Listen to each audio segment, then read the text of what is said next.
Hey everyone, Regina here from Courageously Free, and I wanted to introduce a friend that I met in New Orleans and interview her. I actually would rather interview her in person, but we're on opposite sides of the world right now, and she's in Las Vegas right now, and we met in New Orleans. And the reason why I wanted to interview her is because I think that her story is very unique. A lot of the people that I've been interviewing or that I have interviewed in the past, I've been working with already, and we're already a part of our little tribe group. And Mirabella is her name, and she's also in our tribe. But when she got started with us, she it was actually not really an accident, but we had a mastermind in New Orleans for a couple of days, and she had the opportunity to join us for free because she was doing a branding workshop with our mentor, Rhonda Swan. So I just want to introduce to you Mirabella Love, and yeah, I just wanted to say, hey, how are you doing? And I just wanted you to give us a little bit of a story about yourself, like where you come from, and really, I guess, who you are, where you're coming from, and kind of what you've been going through up until this point. I'd say, as far as, because we like to talk about our business. Yeah, so as far as where you are in your business and in life, I know that it's a really broad question, but just go for it. Okay. Thanks, Regina. I'm so just happy to be face to face with you. And when I had the opportunity to go to New Orleans, it was just like one of those really clear defining moments of not really knowing exactly what you're getting into, but you just have to go.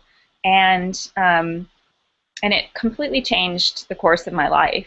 And those are really intense things to say about like a situation in your life.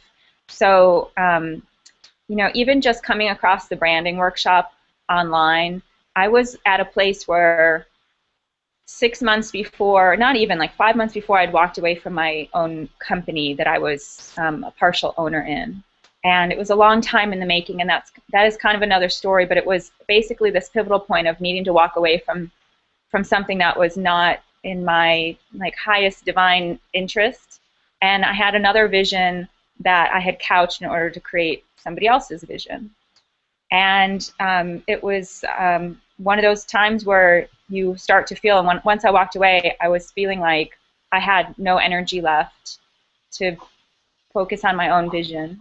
And I didn't want to repeat the 4 years prior and do everything wrong and get to a place where I was just completely burnt out and fried. So I spent quite a few months just mulling in that. Like, I don't think I have anything to give. I think my kind of that thing, like my vision's going to kind of die with me. And I came across this branding workshop and just was like a yes. I just like the energy of the people, and when I get a yes, I just have to go for it. And so right away she said, you guys are welcome to come to this workshop. I flew down there. I had very little money in my pocket. I was on like this crazy strict budget that is, I'm not used to having to have that restriction, so I'm just blessed that I got to go. And when I walked in this door of this house where all these people were staying, and I only knew their faces from having seen a video from a previous mastermind. And I walked in, and I just, like, everyone was in their seats with their laptops on their lap, like rearing to go. And I thought I was early because we're supposed to be some yoga class in advance that I missed. But that hadn't happened, and everyone was like just ready to go. Nobody was messing around, and I was like, oh my God, this is going to be serious. So 48 hours later, I'm hanging out on the street with your husband and you, like, in the wee hours on Bourbon Street, just like having these deep, profound life conversations while everyone is like this crazy madness around us. And, it took 48 hours. I was just like enmeshed into this tribe. And, I got gifted a ticket to the event over the weekend. And so I got to see what the whole business picture was about, because my thing I was telling our unstoppable family, Rhonda, that I didn't even have really a blog to put. I didn't really have a site to put my message on, and I wanted to not try to spin my wheels figuring everything out. And she's like, oh yeah, we have this thing, you can check it out if you want, but more importantly, you know, I was getting the big picture. So to kind of like make a quick loop around it, once I left that event, and I was trying to figure out where I was going next in my life, I literally, this sounds kind of kooky, but I couldn't get all you guys out of my mind. Like, I literally was waking up in like the middle of the night with like thoughts of our conversations and thoughts of like that energy that I had. Like, it was just like such a creative, make things happen kind of energy, and I just knew I couldn't let that go. So I did everything I could. It wasn't easy. That time in between that event and the Charlotte event was a really, really trying time for me in all kinds of ways. Probably it's a story for another time, but it was like that one of those thresholds where you guys were on the other side calling me, and it was this whole tribe, and this as a way to really build my vision and have fun doing it, and you know, have a story I want to get out, have writing I want to do. I've seen the traditional way of doing things. I've been an entrepreneur before, and this was just like freedom fighters, like my language. So, and we're spread out all over, and it's just like, the one other thing I want to say about it is not only just getting my vision out there. My vision is part of getting other, you know, sharing with other people the possibility for them to live their dreams. But it's hard to do that when you are just exhausted and empty and feeling like you have no energy to build your own. So you guys kind of infused me with this energy that I can actually now continue to inspire people when they say, what are you up to, and want to be part of whatever you're doing. I've had that happen for a long time, and I didn't really have anywhere to like bring them into. I didn't have this infrastructure, and now I do. So I had to like, awesome. Like as one of our tribe members would say, you know, feed two birds with one seed. It does mess with your mind a bit, because, and I'm saying this because I'm remembering a moment when I was in Miami, which is probably the video that you saw, and I remember just being in the middle of the house with about 30 people, and we're all in each other's spaces, but it doesn't, you know, it didn't even matter, and it was really messing with my head, because I was like, this is like a dream, you know, is it really possible to go through something like this?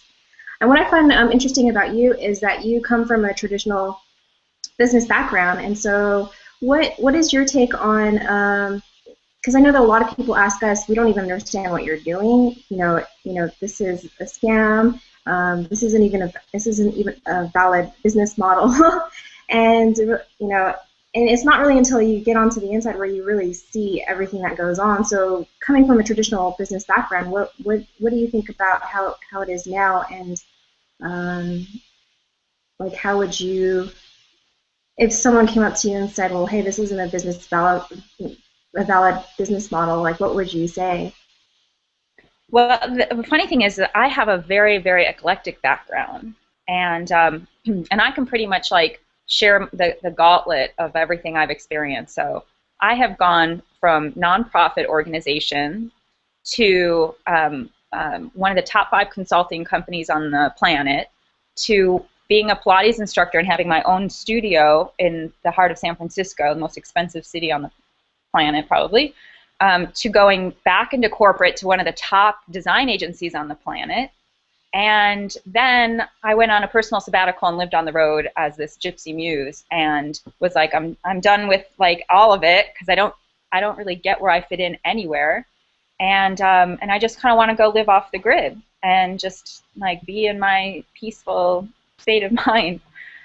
And then I ended up getting asked to help build a brand for somebody as literally this gypsy living out of my car, and I ended up publishing a book without having any prior experience, and then I spent 4 years building a brand.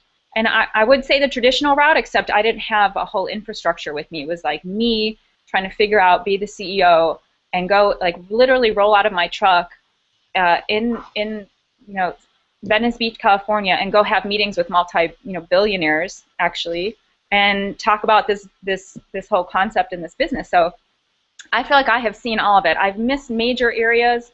Like I completely missed the .com era, like completely, you know, I was building a Pilates business from scratch, you know, while people were like flocking out of San Francisco because of the dot-com bust, and I was oblivious to the whole thing.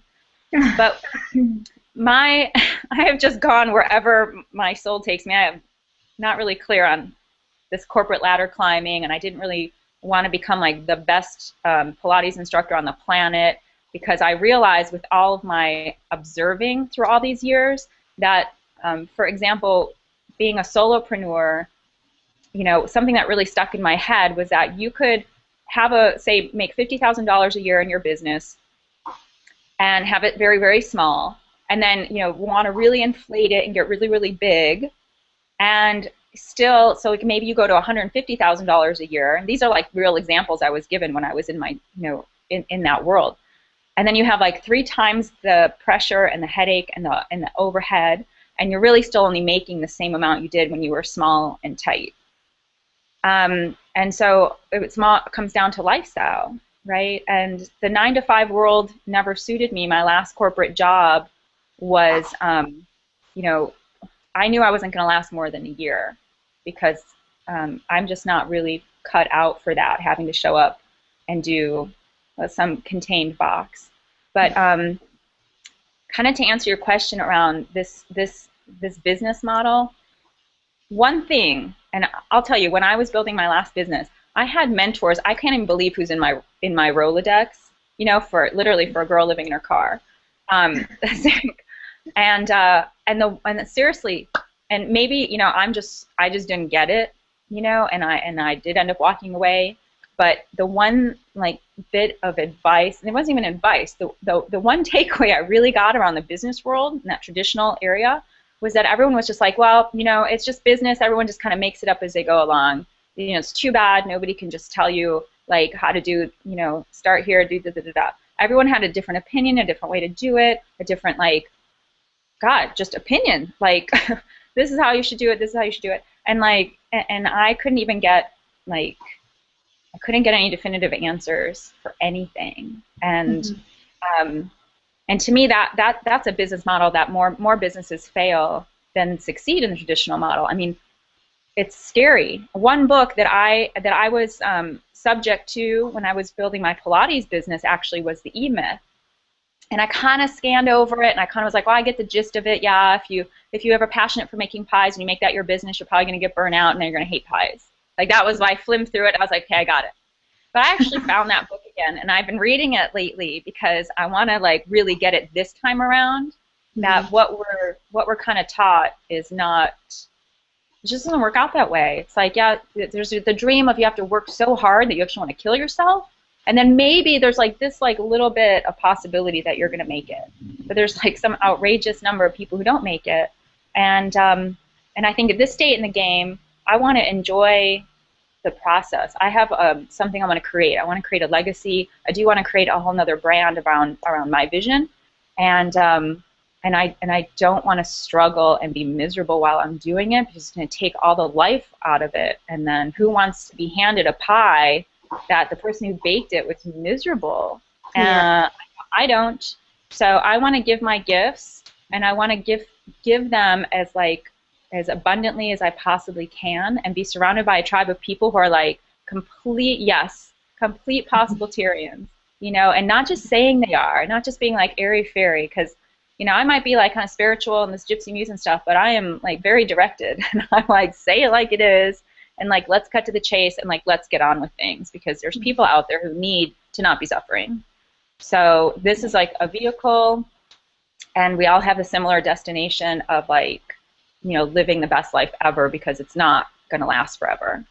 So that's my platform on it. Does that answer your question? Yeah, it's good. It's good for me. Yeah, I mean, I think the best thing I personally like about the tribe is that everyone is not only really weird and fun, but everyone is extremely serious, because it's a lot of work.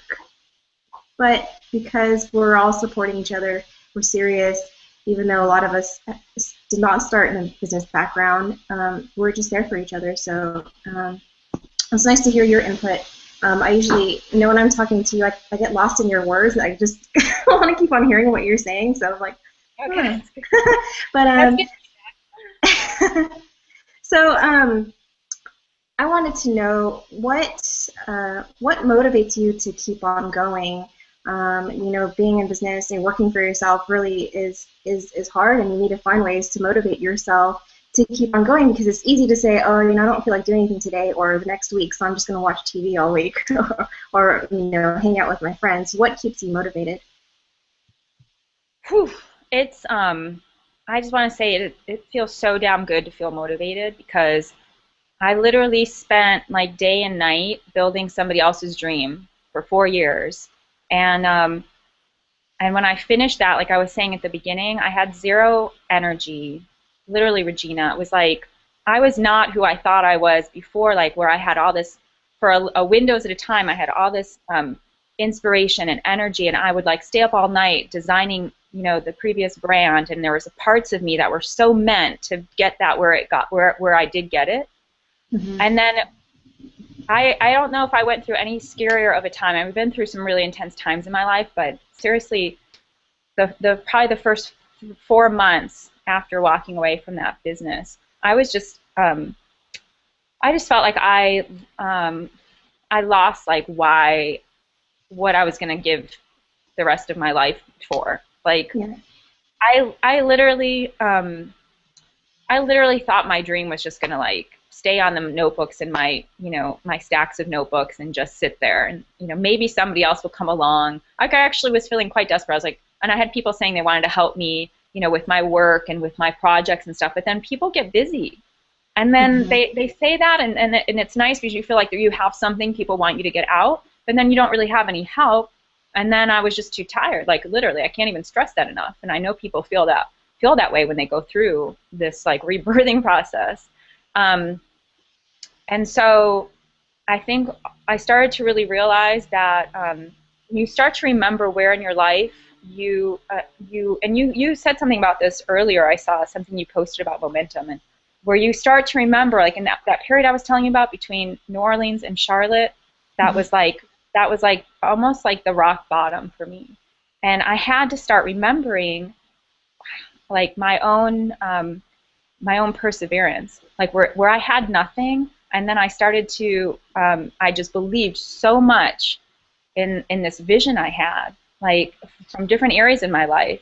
And so my mom's walking through, so I'm just distracted.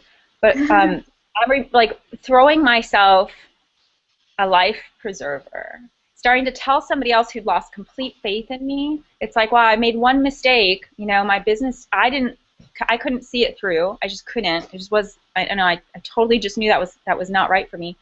But other people losing faith in you, that you're just like, you can't make it. Like you're smart, college educated. I mean, I've done some profound things in my life, and I couldn't figure out how to make a living for myself. So I was so depleted. And so I started to remember this magic that I've created in my life. And I started like, not just to convince myself, but like as I'm telling this other person, I'm feeding my own soul back to like, oh my God, I am so much more powerful than I have been giving myself credit for. And like, you all ain't seen nothing yet. Like that kind of like, wow. So all of a sudden, it's just like, instead of like being in the mind of like, I just don't even know what to do with myself, it's just that it's seriously that being in action. And so being around you guys, and even just starting that branding workshop, it was like, okay, here's one thing you can do, like make a video. And Mom, I'm being interviewed. Sorry. Hi, Mom. Hi, Mom. I love my mom. But like, here's one action. Like, sometimes that's why we need a tribe. We need somebody to say, like, just do this one thing. And that one thing, like making those one videos where I was able to speak because I was overwhelmed with all these, all the stories that I have to share. I just like start making video and like hearing my voice and seeing what I have to say and then watching it. It's like so profound because I'm used to being in the background. I mean, I'm a background kind of person, supporting like other people to their greatness. So my motivation started to be that I have no idea how much time I have left on this planet, and I want to get this stuff out there because I have no idea who it can help, and I'm being a really, really selfish, little cloud of elements, to steal from a famous quote, because I'm just, I'm tired. But okay, enough of being tired. Like now I want to be energized and in action and seeing other people do that. in the face of their own struggles, it's just like, all right, good, you know. So that's a huge motivator for me. And now I'm starting to see I've discovered my creativity intensely on that last project. So now that I get to put it all into my own, like really my own baby, it's just like to see it unfold and to get people's responses. And, you know, to have people respond to something that you post, you know, a video about your own life, and people who are coming out of the woodwork. So I haven't heard from in seriously 25 years, saying like, whatever you're doing, just keep doing it. Like these posts are kind of like life-saving, you know. And I was like, I haven't heard from these people since seriously high school, and I just go like, I would never have been able to reach that person before. I wouldn't even have thought about it. So there are so many motivators now that it's not about me. It is about me because it's my expression and your soul's agenda is something that is really, really important to me. Uncover what that is. Yeah. And because of that, it becomes about other people.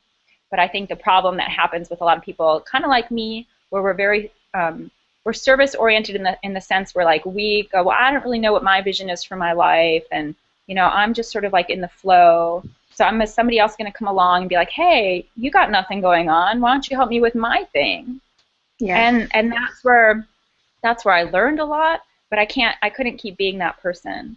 I had something bigger, and people all along that journey were telling me, you know, you've got something bigger to be doing. And I'd be like, what are you talking about? This is huge. Like what I was working on. I was like, this is big. And I don't know what you're talking about. I don't have anything to do. I don't have anything to say. Anything. You know, what's bigger than this? And then I realized that like my own soul's agenda is just way, way bigger. And that's a huge motivator. So awesome. That's my I mean, I really believe that everyone is born to be great, and the fact that, you know, you're able to refine your voice and to apply everything that you've learned in your past experiences into yourself is a huge, huge, huge thing. And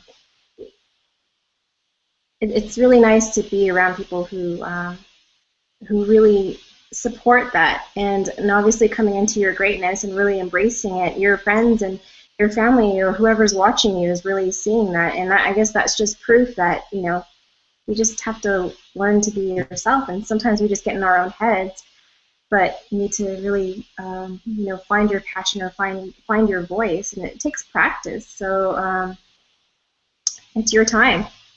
Yeah. I had something pop up. I just wanted to share this because I meant to make a video about it, and then other things distracted me, and I made a video about something else. But we had a call, and this is kind of the power of being part of a tribe. We had a call the other week, and you know, for example, Rhonda was sharing a much deeper about her story than I've ever heard, and it conjured up a memory for me that was right before I walked away from my company, about like a dream that I'd had my whole life that I didn't even really realize was so big that I found myself sitting on like my third visit to a publisher, or my second visit to this publisher of a pretty major publishing house. And I had been working on a book that they proposed, and because of different situations that arose that were out of my control, I just had this memory of that moment of sitting in this restaurant with this editor, like I'm, you know, to be a published author, and I just saw it all kind of crumbling down, and it was like one of those defining moments of like, I have got to get on with my life because I can't let other people affect me moving forward. And I got so sad thinking about that memory because I was like, I don't think I fully realized how amazing it was that it was so close to a major publisher, even though it was like I self-published, and I think that's the great way to go, that it was like it was right there, and then it was not right there. And that was sort of my experience for those years in that project. And I just, like, it's taken me a long time to realize, like, what I put right in front of me now, I have sole responsibility for taking hold of it and manifesting it and making it happen. And there is really nobody else to, like, pull the rug out from under me, so to speak, which is kind of really how I felt like I was living. So coming from that place, I'm just like like, let's bring it. There's no time to say I can't do it. Yeah. Yeah. If somebody else is sabotaging you, fine. Like, after enough times, get the hell out of there, and then stop sabotaging yourself, because why would I do that to me? I mean, it was miserable to have somebody else doing that. So that's like something I'm just holding close to me to remember, to stay focused. Thank you for sharing. I have one last question for you. Okay. And that is, what advice would you give someone who is really trying to get out of their own situation into something better? Maybe they're trying to get out of their 9-to-5 job. Maybe they're even stuck in a relationship, but they just want to move forward. What advice would you give them? My very first video was about this starting over, the art of starting over. And walkaway power is like one of my key, I think probably one of my key messages right now, like for my life. I feel like when like, you have to know it in your bones that it's time for you to walk away from something. Because if you're vacillating, when you do walk away, you're going to be stuck in that fear, and it's going to prevent you from moving forward. So what good is it to walk away from something and then be like energetically attached to it? Because when things get hard, you're going to go back to what's familiar. So I think really knowing in your bones, no matter what you have to go through on the other side, that you are committed to moving forward, and what you're moving away from was like a stepping stone and something that you grew from. So this was actually part of my original vision that I couched, like this little workbook that like I actually was given like divinely, to move away from things in my life that were no longer serving me, and I called it the map of me. So you take the relationship that you're dealing with, a boss or a spouse or whoever it is, your job, and you write out the gifts and the lessons that it's brought to you in your life. And that like little paragraph, whatever, a few sentences, whatever it is, just put it out, write that down, and then write the story of that experience for you. It's like it can be a whole story arc, how you got there, the challenges you went through, and then the rewards at the end of it, because this is a whole hero's journey that I've learned, as describing the cycles that we go through. So it's okay that it was a struggle. It was okay that it sucked, but you have to remember the lessons that you got from it, because somebody else that you're going to turn around and meet like right away is going to be like, look, I'm stuck in this place, and you'll be like, wow, I know what you're going through. I just went through the same thing, and this is what I got. And so you pass it forward. You just go like waddle in your struggle. So if you're going to walk away from something, like be very clear about why you're doing it, and be very clear that you got something really powerful for your life from it, or you're going to stir in a resentment, and you're not going to be able to really move forward. And that's even worse, because you left a prison and then you just constructed your own prison. And then you're like, oh, I'm just going to live in this other prison right now. And everyone else around you is going to be like, well, good luck there. Yeah. Thank you for that. Yeah. I listen to Think and Grow Rich every single day, and today while I was listening to it, one thing that stood out, which just reminded me when you were talking about it right now, and that is, don't let temporary defeat be your permanent failure. Wait, something about, no, temporary defeat is not permanent failure, is what it is. Yeah. And that don't let your world crumble around you, because it's just exactly what you said is the next step to something else. So I'll say this too. I'll say this last thing too, just about when you're not fully out of something yet, but you know that you need to be. You start just having those thoughts. You start planting seeds, and even if you have no idea, seriously, last summer I came across part of our tribe on the internet, and I spent hours like checking it out, and then I told myself, this is kind of crazy, because you don't even know if it's real or not, and you are so stuck in the mire of your own like personal hell right now. So this is just wishful thinking, even if it was real. Yeah. And then I never looked at it again. And then when did you realize that did you know that it was the tribe? Did you realize that it was? I was so intrigued and so drawn to it, but then there was just something like I don't really know. You know how like sometimes you just have to hear the message from a different person and a different energy. So when I met, Rhonda, then I found out she was connected to the same people that I, spent quite a few hours getting to know through this filter called the internet. Um, it's just like you kind of look at that and you go, you pay attention to the signs, and so the seeds have to get planted no matter what. And I believe that spirit is like really magnetizing some seeds, so you start paying attention to them, and so the bad gets worse when you don't actually if you're not doing something about it. Those signs get bigger and bigger, and then the other ones also get bigger and bigger. So you have to decide, do you want to stay with the big ugly ones, or do you want to stay with the big bright ones?